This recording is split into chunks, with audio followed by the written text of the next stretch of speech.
একদিকে রাজ্যে অন্যান্য অনগ্রসর শ্রেণী অর্থাৎ ওবিসির জন্য সংরক্ষণের ক্ষেত্রে পরিবর্তন, অন্যদিকে অনগ্রসর শ্রেণী কমিশনের ক্ষমতা বৃদ্ধি। পশ্চিমবঙ্গ বিধানসভায় ওবিসি সংরক্ষণ নীতিতে বদল আনতে এক ঐতিহাসিক পদক্ষেপ করল বর্তমান সরকার। সোমবার বিধানসভার অধিবেশনে পাশ হয়ে গেল এই সংক্রান্ত অত্যন্ত গুরুত্বপূর্ণ ওবিসি সংক্রান্ত জোড়া সংশোধনী বিল। বিধানসভায় পেশ করা একটি হল the West Bengal backward classes reservation of vacancies in services and post amendment bill 2026 এবং অন্যটি the West Bengal commission for backward classes amendment bill 2026। বিলগুলি বিধানসভায় পেশ করেন অনগ্রসর শ্রেণী কল্যাণ মন্ত্রী গৌরীশঙ্কর ঘোষ। পূর্বতন যে সরকার অতিরিক্ত 113টি জাতিকে তড়িঘড়ি করে এই তালিকাভুক্ত করেছিল শুধুমাত্র রাজনৈতিক স্বার্থ চরিতার্থ। সংখ্যাগুরুদের বঞ্চিত করে সংখ্যালঘুদের সংরক্ষণ। বাম তৃণমূল জমানার ভুল শোধরাতে জোড়া ওবিসি আইন সংশোধনী বিল পেশ বিধানসভায়। নতুন বিলে কি প্রস্তাব? ওবিসি সংরক্ষণের জন্য মোট ক্যাটাগরি এর আওতায় 65টি জনগোষ্ঠী রয়েছে। তৃণমূল জমানায় তৈরি আইনে ক্যাটাগরি বিতে রয়েছে 78টি জনগোষ্ঠী। সেই তালিকা সম্বলিত তফসিল বা শিডিউল 1 বাদ দিয়ে দেওয়া হয়েছে নতুন বিলে। পাশাপাশি অনগ্রসর কমিশনে কোনো গোষ্ঠীর নাম অন্তর্ভুক্তি বা বাদ দেওয়ার বিষয়ে আপত্তি জানানোর সুযোগ রয়েছে। রঙ্গনাথ মিশ্র কমিশনের রিপোর্ট প্রকাশ্যে আসার পর পশ্চিমবঙ্গে ওবিসি সংরক্ষণ চালু করে বামফ্রন্ট সরকার। ঠিক কতটা পিছিয়ে পড়া বা অনগ্রসরতার নিরিখে দুটি ক্যাটাগরি এ এবং বি চালু করা হয়। এ ক্যাটাগরির জন্য 10% ও বি ক্যাটাগরির জন্য 7% সংরক্ষণ ধার্য করা হয়েছিল। ক্ষমতায় আসার পর 2012 সালে ওই আইন সংশোধন করে মমতা সরকার।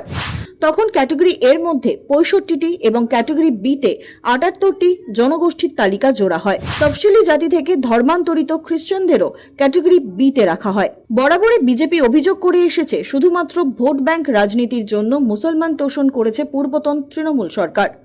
সংরক্ষণের আওতায় সংখ্যালঘুদের এনে সংখ্যাগরিষ্ঠদের বাদ দেওয়া হয়। এদিকে ভাঙড়ের আইএসএফ বিধায়ক নওসাদ সিদ্দিকী এই বিলের তীব্র বিরোধিতা করেন। তার দাবি, এই বিলটির কোনো বৈজ্ঞানিক ব্যাখ্যা নেই, রাজনৈতিক হাতিয়ার ছাড়া আর কিছুই নয়। এই বিলের ফলে অনগ্রসর শ্রেণীর মধ্যে আরো ভেদাভেদ তৈরি হবে, বরং আর্থ সামাজিক পরিস্থিতির নিরিখে বিচার করে সংরক্ষণ করা হোক। একটা নির্দিষ্ট সম্প্রদায়কে টার্গেট করে রাজনীতিকরণের অপচেষ্টাতেই যারা সমাজের পিছিয়ে বর্গের আছে তাদেরকে ক্রমশ বঞ্চিত করা হচ্ছে। বিরোধিতা করেন সিপিআইএম বিধায়ক মোস্তাফিজুর রহমান, বিশ্বনাথ দাস প্রমুখ বিধায়করা। যে সব উদ্দেশ্য যেন সৎ হয়, আর যদি উদ্দেশ্য সৎ থাকে তাহলে হতে যে সবটা আমরা দেখা যাচ্ছে যে যদি রাজনৈতিক উদ্দেশ্যে ব্যবহৃত না হয় এই বিল, তাহলে সেটা সঠিকভাবে সমাজের পিছিয়ে পড়া সঠিকভাবে যারা আছে, সংখ্যালঘু হতে পারে বা আদার্স অন্যান্য ব্যাকওয়ার্ড ক্লাসের মানুষরা হতে পারে, সঠিকভাবে যেন তাদেরকে। তৃণমূলও ওবিসি সংশোধনী বিলের প্রাসঙ্গিকতা নিয়ে প্রশ্ন তুলেছে। সব মিলিয়ে ওবিসি সংক্রান্ত জোড়া সংশোধনী বিল ঘিরে বিধানসভায় রাজনৈতিক বিতর্ক জোরালো হয়। ভোটাভুটির আগেই ওয়াকআউট ঋতব্রত শিবিরের। বিল ইস্যুতে বিধানসভার অন্দরে এক নজিরবিহীন রাজনৈতিক সমীকরণ তৈরি হয়। ওবিসি বিলের এই ভোটাভুটিতে কালীঘাটপন্থী তৃণমূল বিধায়করা অংশ নিলেও অধিবেশন কক্ষ থেকে ওয়াকআউট করেন ঋতব্রত বন্দ্যোপাধ্যায়ের নেতৃত্বাধীন তৃণমূল বিধায়করা। যদিও এই শিবিরের কাজল শেখ, বাহারুল ইসলাম, বাইরন বিশ্বাস, পান্নালাল হালদার ও তৌসিফুর রহমানের মতো বিধায়কেরা দলের সিদ্ধান্ত অগ্রাহ্য করেই হাউসের ভেতরে নিজেদের আসনেই বসে থাকেন।